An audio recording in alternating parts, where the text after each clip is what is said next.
Bienvenidos nuevamente, mi nombre es Natalia Zapo y en este video hablaré sobre las recomendaciones de almacenamiento luego del proceso de conservación preventiva de los manuscritos de la cajonería de la biblioteca del autor Emilio Adolfo Westphalen.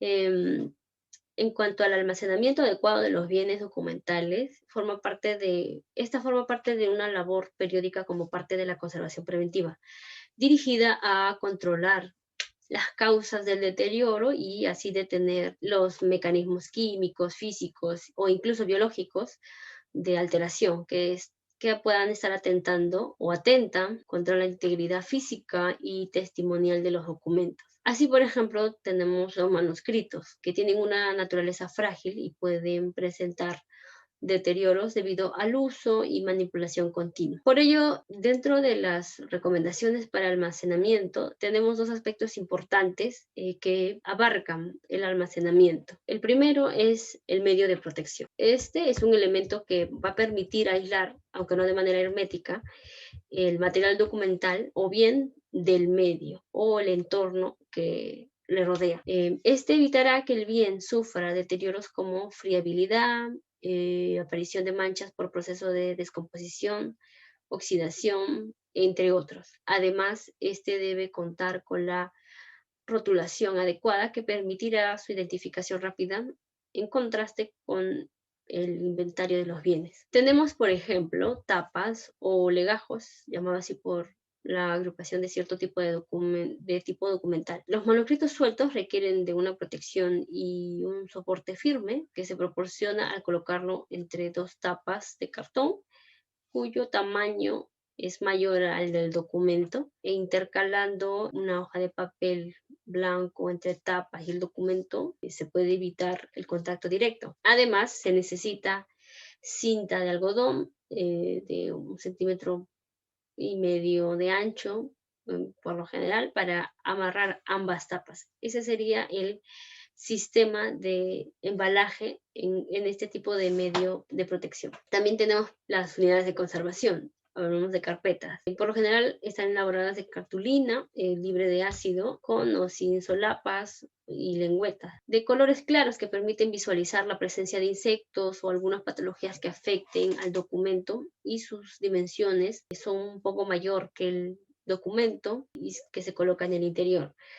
Para el caso de hojas sueltas o fragmentadas, primero es necesario un embalaje con papel, puede ser blanco, de menor gramaje, y colocar el documento dentro de la carpeta.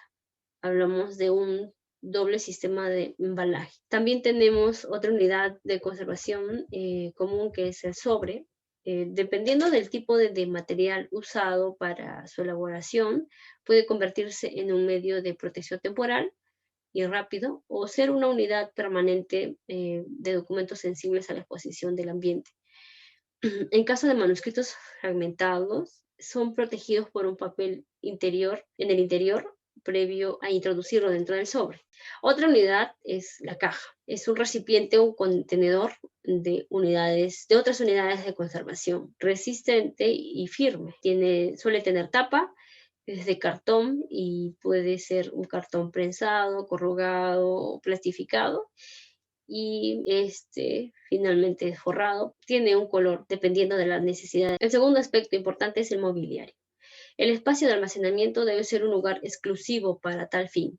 Caso contrario, deben definirse áreas específicas para determinadas actividades. Así, ubicar en zonas o áreas específicas el mobiliario necesario para el adecuado almacenamiento de los documentos, manuscritos o bienes. Se recomienda, por ejemplo, que estos sean de acero resistente, con capas protectoras antioxidantes, de baldas o cajones anchos. Si se dispone de un mueble de madera, estos deben ser curados o ser resistente al ataque de insectos.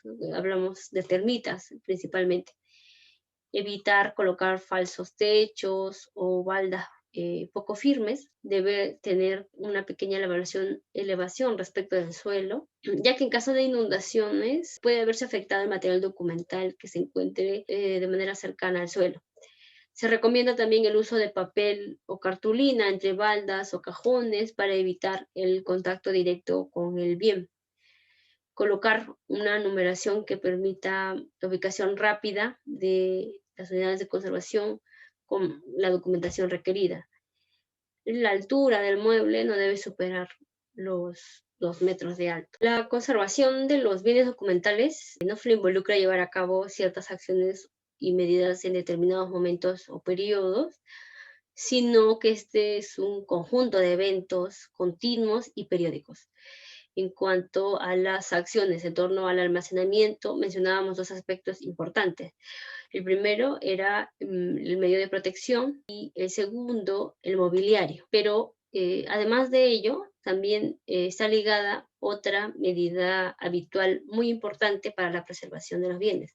Hablamos de la limpieza. La limpieza constituye uno de las principales estrategias dentro de las acciones para la preservación de los bienes documentales. Esta debe verse desde una perspectiva integral que incluya no solamente la limpieza del documento, sino también del área donde estos se almacenan. Hablamos de las estanterías o muebles y además de las áreas aledañas. En cuanto a las recomendaciones que se deben tener, es que la programación debe quedar consignada, por ejemplo, en formatos o cronogramas diseñados para este propósito. Comienza con una inspección visual para determinar el estado de conservación y las prioridades.